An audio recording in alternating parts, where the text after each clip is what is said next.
Hello and welcome to the Other Team's Tunes Tuesday, a weekly series that discusses music and matters with queer artists you love. I'm your host, Maud Mosley. My pronouns are they, them, and joining me this week is Georgia-based singer, rapper, and DJ GeeXella. It's so great to have you here. Would you like to introduce yourself? Yes, thank you. I'm trying to get used to the fact that I am in Georgia now. I just relocated from Florida. But my name is GeeXella. My pronouns are they, them, and theirs. Thank you so much for that introduction. Yeah, I do all the things. I'm a singer, rapper, DJ, facilitator, abolitionist, dreamer, wanderer, all the things. And just trying to use like my art as like a cultural tool to, uplift all the things that's going on in the world right now. I love that so much. And I love, how much too, just your work and values align so well with this series. It makes it such a delight to have you here. And, I really want to jump right into your music and definitely talk about all those other aspects and identities you hold later on as well. But in 2017, you released your EP Things. And, it has been a few years since then. Time passes in a linear fashion, surprisingly. But what does that EP mean to you today? And what might exploring, creating, and or releasing new music in the future look like for you? Thank you so much for that question. Yeah, there was a lot going on in 2017. Like, I was definitely a baby queer, like trying to figure myself out. Some of the first times I like used music that used like she, her pronouns, and like talking about like my love interests. And since then, I mean, I don't want to be cliche, like I'm a totally different person, but I am, like I started therapy. I moved into more of like expanding my gender, thinking outside of my gender, really gaining like a politic for myself. And so much of that music, when I wrote it and when I was like co-creating it, it really resonates with me in such a different way, because when I'm on stage now, like I cry when I sing a lot of this music because it came from such a vulnerable space. A lot of where this music was birthed out of was I was in a super bad car accident. I got hit by a semi truck. My car flipped 3 times, and like nothing like physically happened to me, like as far as like broken bones or anything, some chronic pain. But I did not realize at the time how much that was impacting like so much of my life and other things that it brought up for me, like other past trauma. And so it was like, me writing out like my feelings with the song, new life, because I felt like I truly had another like life to live and things to like experience. And now like looking back at that GeeXella and like this GeeXella, it's like wow, like how much I've grown to like speak truth to power, so much I've grown in being like real and being honest with myself, not being afraid on stage to show up as my full self, being Black, being queer, being Southern, also being like Hispanic as well, and not being afraid to like be all those things at one time that GeeXella was super afraid of. So yeah. Yeah, that's really amazing. And I love, how much care you're extending to that, previous version of yourself. I feel like so often, when we feel like we've grown into a new person, sometimes it's so easy to look back and say, oh, like, what were you doing? Like, oh, you had no idea yet. And especially look at things we were creating then with like a sense of, oh, that's what you were making then. But it's so Right. amazing to, hear how much you cherish what you were making then because it's, what brought you to where you are today, it really sounds like. Yeah, I mean, that music has brought me like, across like the United States. It's brought me to so many different spaces to meet so many incredible people, just because I decided to like really get up on stage and really be myself, it brought me to DJing, it brought me to curating like dance parties for like Black folks in the South. And so that music means so much to me. And now that the pandemic's starting to, now that it's going nowhere, because it's not, but now that I'm able to like get back on stage and perform it through a pandemic, you know, it's just, I can't even like think to imagine like what's going to come up for me when I get on stage next when I sing some of this music. Because yeah, I'm just such a completely different person now. And I definitely appreciate where I was at that time. And I try to carry that with me when I'm, you know, on stage and into writing like more music, which I'm currently doing. So yeah. Yeah, that's really beautiful. And it's really exciting to hear that you're working on, new work. Is there, anything you can share in terms of, what there is to look forward to as far as, what you're hoping to express or maybe some themes you're hoping to bring up? Yeah, definitely. So I wrote about or I was interviewed like a while ago, like right before the, well, no, was it during? It was during the pandemic. So I did release like the name of the EP. So the next EP is gonna be It's Fine.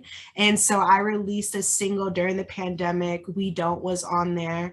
And a lot of it is exploring like just like me like growing into myself, so some of those same things like me growing into myself, some of the just challenges I've had with like other people telling me that I'm not good enough or I'm not able to do that, and how that imposter syndrome continues to like go on through like other aspects of my life, whether that's school or like showing up in work. And then also like being real about like me being a little sad boy and, you know, doing the queer thing and following people across the country and getting my heart broken, you know. You know, the gay thing that we do, like that's, you know, doing that. And so talking about that, not dating fire signs. No, I'm just kidding. so so yeah, just like really felt so good. I got to write with one of my really good friends, Jay Maestro, my other homie, Nikki Dawson, who really like supported me with just kind of like putting my style on it, you know? I'm classically trained as a singer from the time I was like in middle school until like high school. So a lot of that shows up in my work where I'm not able to be free, you know, in DJing, like I'm able to have fun and play and all those things.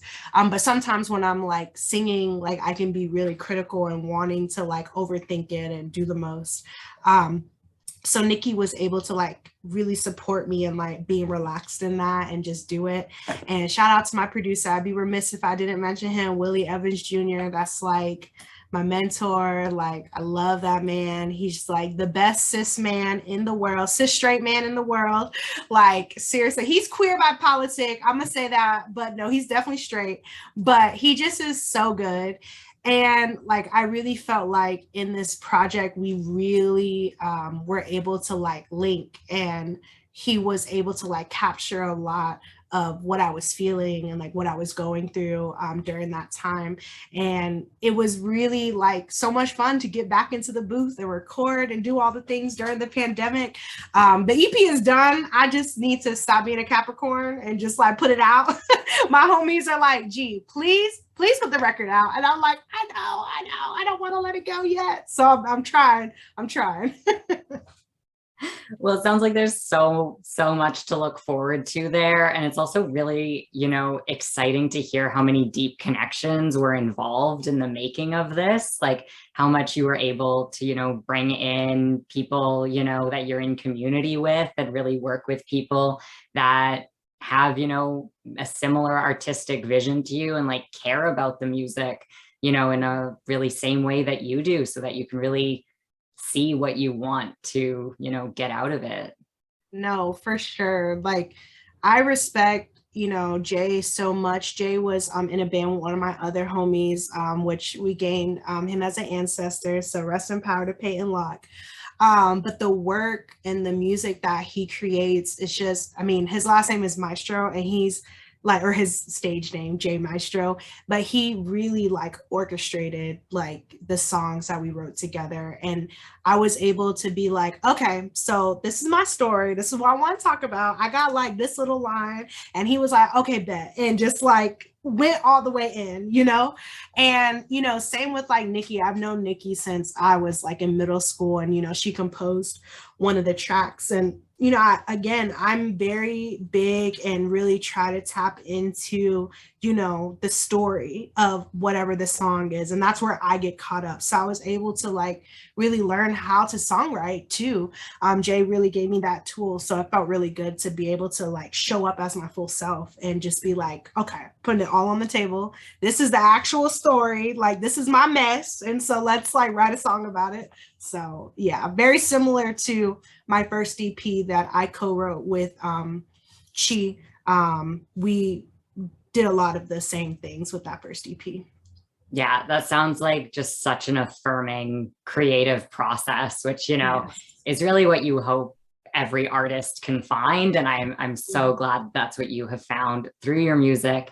And I also want to say, you know, you mentioned a few times now that alongside your music, you also work as a DJ, which is just so exciting and so fun. So what do you find the main differences are, though, for yourself, you know, between these forms of art and expression? And do you feel like, you know, there's a certain way that you can creatively express yourself in one of those areas that maybe you don't feel like you can in the other? Like, I know you were mentioning that DJing gives you a little more freedom than you sometimes feel like you have with the singing. But I just love to hear more about like that practice and the differences you find. Yeah, and I think I'm really trying to like pour myself from like DJing and like singing into each other, how I approach the work.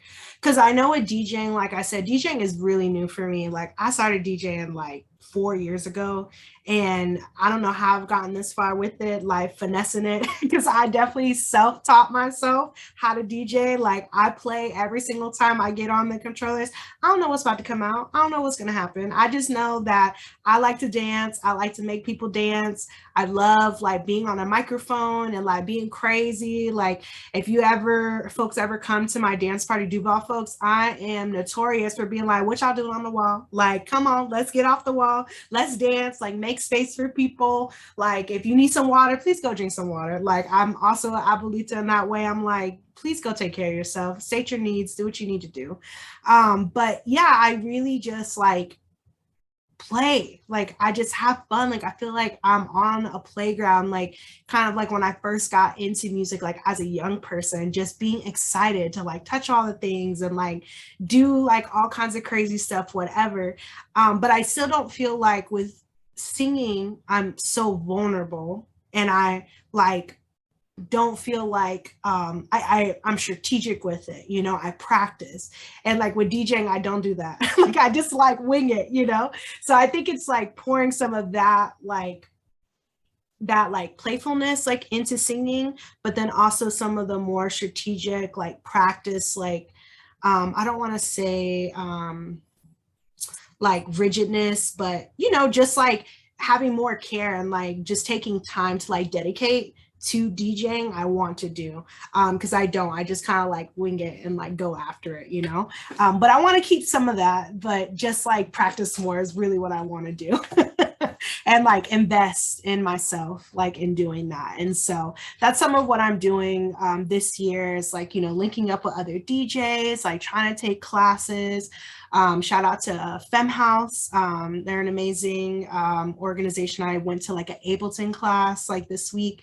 So that was really dope to be able to like learn about my craft, because I haven't been able to do that since I was like in middle school and high school, and because I went to art schools. And so I miss that. Like I miss going to class, like learning about music and tapping into stuff. And so I want to be able to do that with my DJing. Yeah, I like that, you know, you've really had these kind of two seemingly independent outlets for yourself, but then, you know, naturally as one person doing both those things, you've been able to take positive aspects from each of them and kind of, you know, meld them and let them inform each other in some of the ways that you want them to. Yeah. For sure, for sure. And I also want that confidence of when I rap too, because when I rap, it's like, listen, like GeeXella is here, they're in your face, like they're doing all the things. So I want to be able to also bring that aspect too. I love that so much. And, you know, gosh, you just have so many hats because on top of, you know, being a singer and rapper and DJ, I mean, you mentioned this at the beginning too, you're also a facilitator, you know, you're a mental health worker. So how do you feel like those worlds come together to inform each other? You know, do you feel like that area of being a facilitator, being a mental health worker comes into your arts practice? Oh, for sure. Like my job is amazing. Shout out to the Black Emotional Mental Health Collective. That's where I work. And I really, really appreciate, you know, Yolo is my CEO, Yola Keely Robinson. And I respect him so much and how he really like grounds us in the work and really allows like me to show up as my full self, you know, and also my amazing direct supervisor, L'Oreal. I love her so much. She also is a DJ and we always are like, oh my God, we're about DJs. And both like moving through sobriety too. And so it's like such a perfect fit. And it just reminds me to like make sure I take care of myself, you know, and like make sure I take care of my people when I'm in a space too. You know, I'm, you know, movement worker too. Like I've been doing movement work for a very long time, working with like families who have been like unfortunately a part of like state sanctioned violence. And so, you know, I'd be in these streets and I'd be like with these people. And I also like an HIV advocate, like worked in LGBT centers with like, you know, people and have been like doing this work for such a long time and using my music as a way to like highlight what's been happening in my community and the pain that has been happening in my community. And I think like doing that healing justice work, it's like in facilitation work, I've been doing that. Like that's what I do on stage, you know, like letting people know like, hey, this is who I am, this is what I do. You know, when I'm singing a song, like I'm explaining it, like letting people know like what's going on, you know, like getting people hyped, making sure people are okay. And I think it's just like so much of what I naturally do, like as an artist, because I care, like I care about my people and I want my people to know like what's going on like in the city. You know, do y'all know that, you know, our young people are out here not being able to eat? Do you know our young people are like suffering in the South? Like, you know, folks who have already been through a pandemic, you know, we've had an HIV pandemic going on, you know, for years. And so making sure to speak truth to power every time I get on a microphone is something that I definitely have always incorporated in my work.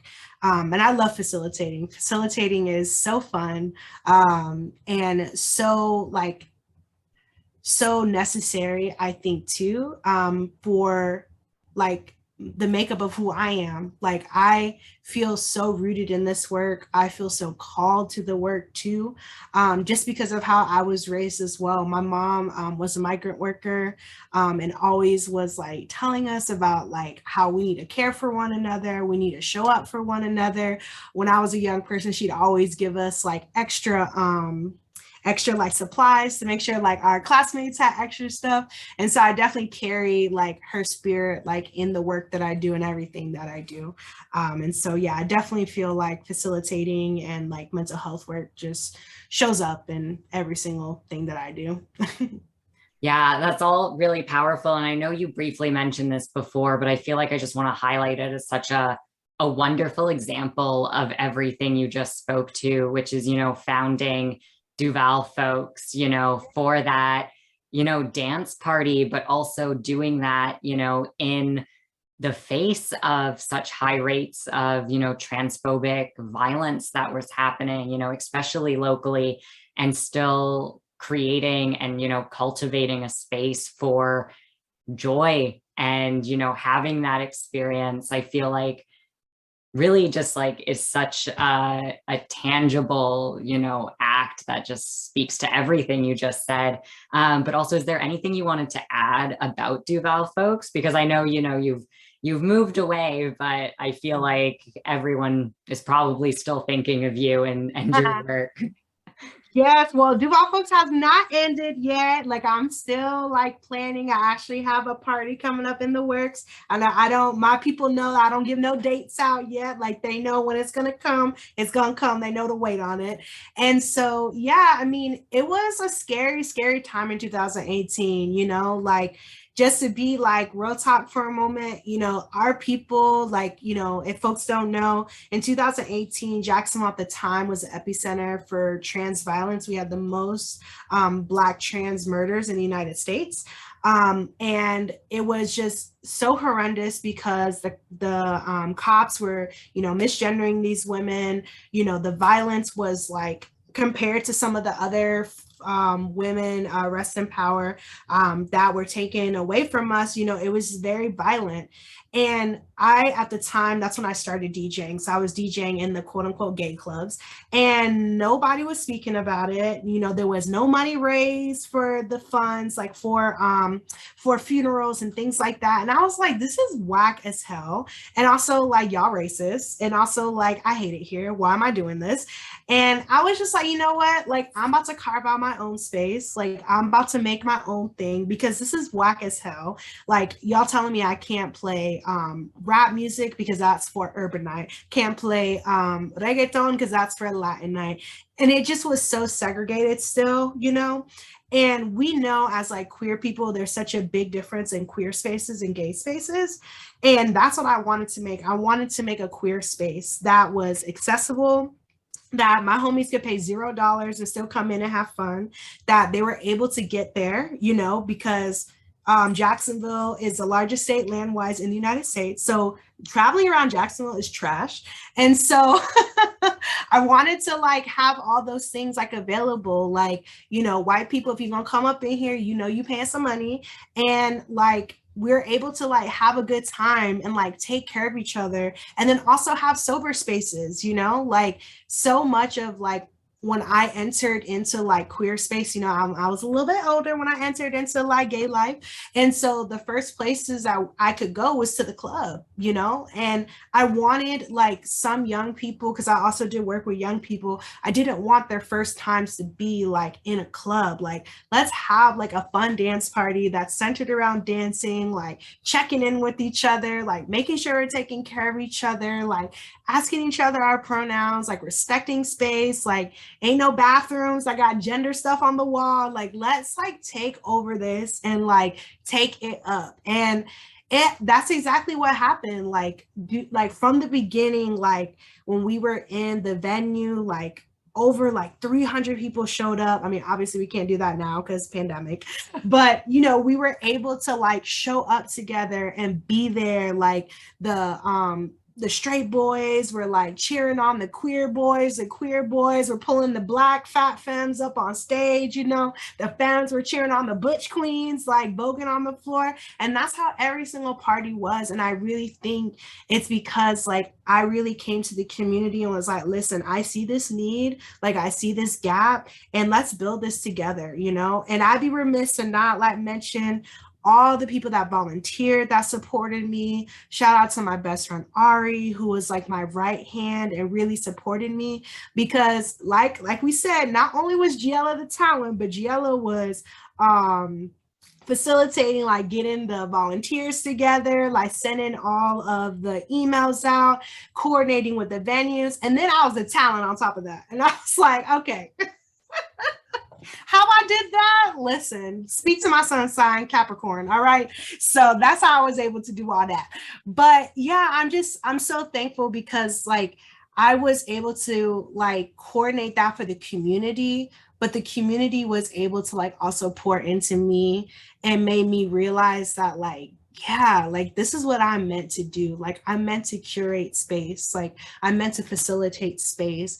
And I'm just so thankful that Duval Folks is that and will continue to be that.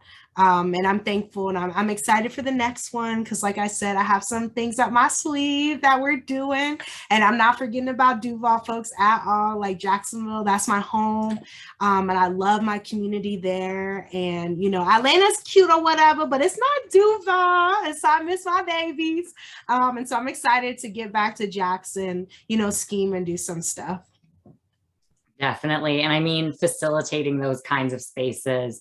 I mean, I think we both know just how life-changing that can be for people that enter that space, especially if, that's their first time coming into spaces like that, that can help them explore themselves, find themselves in ways that they may have not been able to do otherwise. So, I feel I hope, you just feel the gratitude that exists for just doing that work and the support that I hope, you get in return for it. And Thank yeah, you. it's just amazing to hear that that exists. And, unfortunately, I'm not in the area, but oh my gosh, I hope if you're local, if you're closer, this is something that, you can go check out when it is around. Definitely keep your eyes out for it. And definitely also check out everything else we have talked about today, the music that's come up, the work that's come up. You can find all of that at the links below regarding any of the topics we brought up. And just thank you so much for joining me this week on Tunes Tuesday. It was such a pleasure to speak with you. And GeeXella will be playing us out. We'll